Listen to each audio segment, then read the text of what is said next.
હો ભક્તો 10 તારીખ આવશે, ચોથો મહિનો આવશે, મારી કાળુ રાવળની માતાની જાતર છે, દરેકના આમંત્રણ છે. જગતમાં હું કર્યું છે એ મોણાના ઘેર અવસર આવો તાર ખબર પડે. કો તો મોણાનો દેહ પડે તારી મોણાની કિંમત જગત કરા કે જીવતાની નહીં કરતી ભાઈ. એટલો દરેક ભુવાનો હાથ જોડીને કુશું પૈસા થાય તો સારું કરજો, ના થાય તો છૂટી જ પડજો. કોઈનું વતડું રોવે એવું કોમ ના કરતા. તમારે જરૂર પડે મારા દેવ આગળ હાથ જોડજો, ભગવાન આગળ ભીખ માજીને તમને નાલું મારું દેવનું.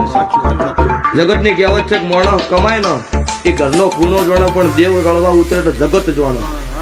એટલે અત્યારે જેને જેને ભૂવા નહીં કહેતા, અમુક તો એવું કે ગળ કાપી કાપી લાવે. તું એ કાપ તને આવડતું હોય તો. એમ નમ 10 રૂપિયા છોકરાને કોઈ નહીં હાલતા. મસ્તી ગોડી હો, પણ જભા વાળો એ તો કોક ન અમેરિકાના ડોલર તો 70 કરોડ નો કોમ કર્યો હોય, એ 11 કરોડ મંદિર ના હાલે. તમારે ખાવાના હોય તમે શું હાલો લે.